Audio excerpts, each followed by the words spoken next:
ఒక్కో అడ్డంకి తొలగిపోతోంది. ప్రభుత్వం ఏర్పడి ఏడాది కావస్తోంది. కేబినెట్ విస్తరణకు ముహూర్తం ముంచుకొస్తోంది. ఎన్నో రోజుల నుంచి ఊరిస్తున్న మంత్రివర్గ విస్తరణ త్వరలో ఉంటుందంటున్న టాక్ వినిపిస్తోంది. వచ్చే నెల ఫస్ట్ వీక్ లోనే ఆ 6 బర్తులను భర్తీ చేయబోతున్నారట.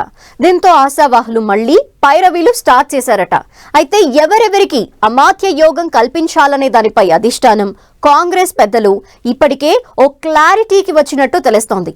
ఇంతకీ మంత్రివర్గ విస్తరణ ఖాయమేనా? ఛాన్స్ దక్కేదెవరికి?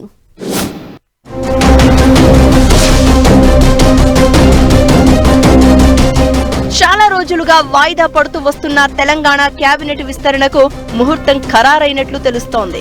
మహారాష్ట్ర, జార్ఖండ్ ఎన్నికలు అయిపోవడంతో మంత్రివర్గ విస్తరణ, కార్పొరేషన్ పదవుల భర్తీ, పార్టీ పదవుల పంపకం ఇలా అన్నింటినీ పూర్తి చేయాలని కాంగ్రెస్ హైకమాండ్ భావిస్తున్నట్లు తెలుస్తోంది. తెలంగాణలో ప్రభుత్వం ఏర్పాటై డిసెంబర్ 9 నాటికి ఏడాదవుతుంది. అంతలోపే మంత్రివర్గ విస్తరణ చేయాలని భావిస్తోందట అధిష్టానం. ఇన్నాళ్లు జిల్లాలు, సామాజిక సమీకరణాలు కుదరకపోవడంతో వాయిదా పడినట్లు హస్తం నేతలు చెబుతున్నారు. అమాత్య పదవి ఇవ్వలేని పరిస్థితి ఉంటే ఆశావహులకు సర్ది చెప్పి భవిష్యత్తులో మంచి అవకాశం ఇస్తామని భరోసా ఇచ్చినట్లు సమాచారం. మంత్రివర్గ విస్తరణ విషయంలో రాష్ట్ర నేతలకే పూర్తి స్వేచ్ఛ ఇవ్వాలని హైకమాండ్ పెద్దలు భావిస్తున్నట్లు తెలుస్తోంది. మంత్రివర్గంలో 6 బెర్తులు ఖాళీ ఉన్నాయి. అందులో 4 మాత్రమే ఫిల్ చేయాలి అనుకుంటున్నారట. అన్ని భర్తీ చేస్తే ఆశావహుల్లో అసంతృప్తి వ్యక్తమయ్యే అవకాశం ఉందని భావిస్తున్నారు కాంగ్రెస్ పెద్దలు. చాలా మంది పదవులపై ఆశలు పెట్టుకున్న నేపథ్యంలో 2 ఖాళీగా ఉంచి 4 మంత్రి పదవులను మాత్రమే భర్తీ చేస్తారని ప్రచారం జరుగుతోంది. ఇప్పటివరకు మంత్రుల ప్రాతినిధ్యం లేని ఉమ్మడి ఆదిలాబాద్, ఉమ్మడి నిజామాబాద్, హైదరాబాద్, రంగారెడ్డి జిల్లాల నుంచి ఒక్కొక్కరికి బెర్త్ ఖరారు అయినట్లు సమాచారం.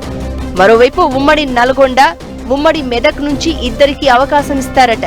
ఉమ్మడి రంగారెడ్డి జిల్లా నుంచి మల్రెడ్డి రంగారెడ్డి, పరిగి ఎమ్మెల్యే రామ్మోహన్ రెడ్డి పేర్లు అధిష్టానం పరిశీలనలో ఉన్నాయి అంటున్నారు. ఈ 2లో ఒకరికి మంత్రి పదవి ఖాయమంటున్నారు.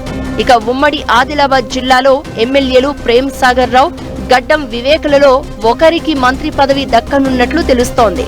నిజామాబాద్ జిల్లాలో సుదర్శన్ రెడ్డి పేరు దాదాపు ఖరారు అయినట్లు ప్రచారం జరుగుతోంది. ఉమ్మడి నల్గొండ జిల్లాలో కోమటిరెడ్డి రాజగోపాల్ రెడ్డి, బాలు నాయకులలో ఒకరికి బెర్త్ ఖరారు అయినట్లు సమాచారం. గ్రేటర్ పరిధిలో ఓ ఎమ్మెల్యేకు మంత్రి పదవి ఇవ్వాలనే అంశం తెరపైకి వచ్చినట్లు తెలుస్తోంది. కాంగ్రెస్ పార్టీ నుంచి ఉప ఎన్నికల్లో కంటోన్మెంట్ ఎమ్మెల్యేగా గెలిచిన శ్రీ గణేష్ ను మంత్రివర్గంలోకి తీసుకుంటే బాగుంటుంది అని అధిష్టానం ఆలోచిస్తున్నట్లు టాక్. ఇక ఉమ్మడి మెదక్ జిల్లా నుంచి ఒకరికి ఎమ్మెల్సీ ఇవ్వాలని పార్టీ భావిస్తోందట.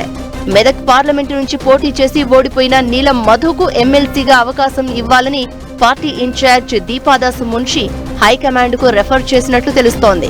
ఇక సీఎం ఆశీస్సులు కూడా నీలం మధుకు ఉన్నట్లు చెబుతున్నారు.